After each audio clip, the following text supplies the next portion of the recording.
What up, y'all? It's your boy Spiff, and we back again with another video, man. Make sure you like, comment, share, and browse. And if you're new to the channel, subscribe. You hear me? Today I got a little time on my hand right quick, so I'm about to take a couple of minutes and do a quick video on my differential and the 230mm axles for as what it took for me to get it on and to get it installed, and the little small issue I ran into to get it on. So I feel like this is some need to know information. I feel like when you're doing stuff like this, you come across those type of issues, you need to let people know the information versus where the wind blowing versus you just putting it on and then not really giving people a heads up on what's going on. But so that's what this video about.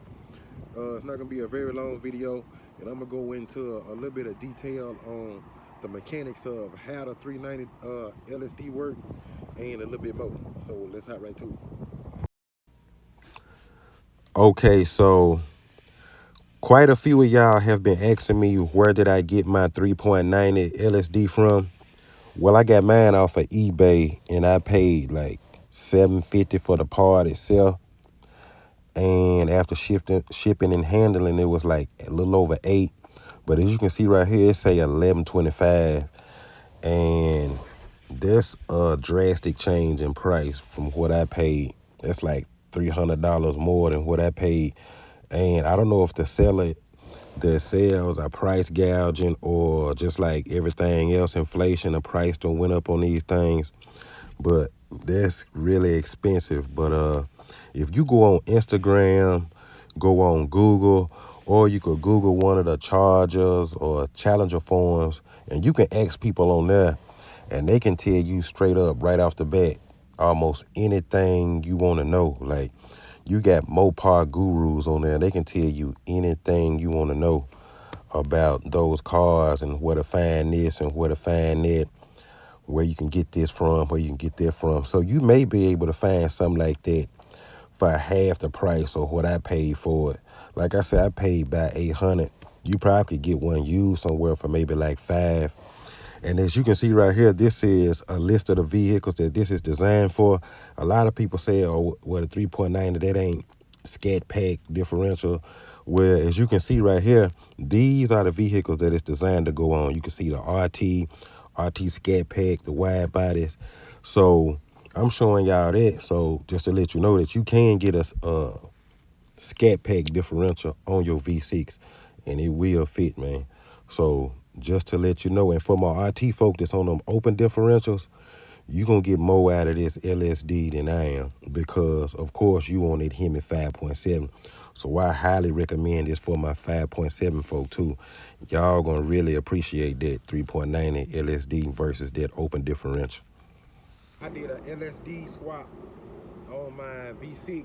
At first I had a open differential, and I wanted to get something where I could get both tires turning, because not only did I want it to be a more easier to do donuts and burnouts and little stuff like that. You can still do it, but with this, it makes it a whole lot easier, and you get more power down. And that's the most important thing I was looking for.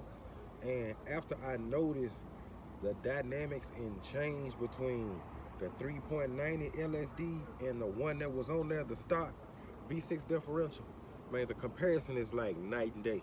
Ain't no comparison between the two. And like now, it seems like my power is a whole lot more instant, because I could be a light stop sign anywhere and my car just take off spinning. I do a lot of spinning now by accident. So if I'm doing spinning by accident, most definitely I can go to spinning, you know what I'm saying, at the drop of a dime. And it really ain't about the spinning, you know what I'm saying, it's about putting the power down. Now, there's a difference between getting more power down and adding power. And the difference is, with both of those tires turning and that 3.90 ratio, gear ratio, you're gonna get more power down. And one of the things you're gonna notice right off the bat, like say for instance, your sport mode, when you run in econo mode, then you throw it in the sport mode, first thing you're gonna notice is it's gonna get jumpy a little bit. And somebody said, well, don't the 3.90 change gear faster? No, it don't. Changing gear fast, that's how you save gas, because your high gears burn lesser gas than your lower gears. So yeah, so to answer the question, does the 3.90 LSD burn more gas than the stock V6 differential? Yeah, it do, but it's well worth it. But it ain't that much to where it's gonna kill you though. It's not that much. So yeah, you get more power down to the wheel, and yes, and that's gonna be a major difference when you go to the dyno. Major difference. And I wish I had a dyno the of me on the open differential, and then a dyno of me on the 390 LSD, so you can really see the difference in numbers. Because I guarantee you, it's a dynamic. It's dynamic, man. And for all my people that like going down to the track, if you looking for a mod or upgrade that's gonna change your track times, LSD is the way to do it. Now I can't speak for all the other LSDs, but I can speak for the 3.90, and the research I've done and the videos I've watched on people that's did an upgrade and went to the track after the upgrade. They times changed drastically. You hear me? So my track folk, my quarter mile folk, and my 8 mile folk, if you looking to change those times and you looking to get faster on the track, 3.90 LSD is the way to go. I'm 100% sure. I ain't second guessing it. I ain't telling you something I think I know. I'm telling you what I know for sure. I done my research. That 3.90 LSD is gonna change your track time drastically. I don't care what setup you get, and get attuned to it. I can't wait till I get attuned to that thing and see what it's gonna do. You hear me? So for sure, my track folk, if y'all looking for a mod that's gonna get you down through there, 3.90 LSD gonna do it. You hear me? I'm gonna show y'all exactly what I was talking about. This right here is what you really need to know about putting on this differential. Like I said, it's not the differential itself, it's the clearances as far as putting the axles on in the boot.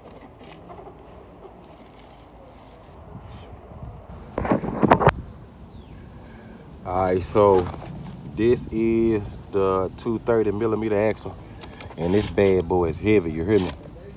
So this is the torn boot right here. Y'all see that right there? That boot got a hole in it. Now, this is what happened. When they got it on and they got everything together and they started the car and everything started to turn, the boot, I'm just gonna point to it on this end. As you can see, when it turned, it caught on something and it tore it. So it really wasn't enough clearance for this thing under there. Now, what they did, I'm not exactly for sure. But if y'all get confused on what I'm talking about, when y'all take your car down there to get this put it on, or whoever put it on, then show them this part of the video. Let them know that when you put the axle on, make sure you got boot clearance. Like, do rotate it or do something to make sure ain't nothing hidden or touching them. Because we didn't know, I didn't know, they didn't know, they asked me, I told them, I didn't know for sure. So when everything got to rotating, it tapped something. Whatever it was, it couldn't have been that much because it only tore that much of it. So that's really the main focus of this video, is for y'all to see this right here. When you put these differentials and you get this axle on, make sure you got boot clearance. Tell them, when y'all put this on, make sure I got boot clearance on both ends. Make sure you got clearance on this end and clearance on that end. I think it might have been a clamp or something, don't quote me on that, like this right here or whatever. Whatever it did, when it rotated, it hit and tore the boot. And to my understanding, this can be repaired. I could put another boot on. At the time, I didn't know that. But after doing some research, don't quote me on this, but I think this can be repaired. If so, I'ma fix that and I'ma sell it. Now, I paid it like $180 for it, but if I can get it fixed, I'll probably sell it for maybe like $70. So that's what I really want y'all to know about putting on the differential in these axles. Tell them, make sure you got boot clearance. I did not know that. I'm just gonna be honest and straight up and truthful with y'all, because I do not want y'all to have the same issue I did, and I'm trying to save y'all some money. You know what I'm saying? I do not want my subscribers going through that. So keep that in mind. So again, if you can't remember, just show them this part of the video, be like, hey, when you get the differential on and the axles, make sure y'all rotate it or do something to make sure you got boot clearance. So that's it for that video, man. I ain't really want to take a long time. I probably talked a little more than what I wanted to, but I really want to go into detail because I really want y'all to know what you need to know about these differential and axles. A lot of YouTubers do stuff and they leave out the little knickknacks parts because they want to make it look like, you know what I'm saying, everything with smooth and all that. Where everything didn't go smooth, you know what I'm saying? Not with me anyway. So, you know what I'm saying? I don't know, maybe, you know what I'm saying? I don't know. People's cars could be different. Maybe they didn't have an issue, but I had an issue. So make sure you tell them. Make sure you got boot clearance for the axle to go under there. So yeah, that's pretty much a wrap for this video, man. Like I said, I love the 390 LSD on my car. I get more power down. It's easy to do burnouts, donuts, slide, all of that. Just make your car more fun all together. And you know what I'm saying? Not to say that you can't have fun on the open differential because I was killing it on the open differential too. You hear me? But I just want y'all to know that need to know information, man, because I do not want my subscribers going through the same thing I went through, and I want y'all to save that money, man. And if you're looking for the parts, you can also go on Instagram. There are people selling parts on Instagram. Use parts for a fraction of the price. Just make sure, you know what I'm saying, who you dealing with is legit, you feel me? But I got my axles from O'Reilly's and I got my differential from eBay. So keep that in mind, man. So if y'all looking to do that, I recommend it for sure. Until next time, be great, drive fast, and God bless America.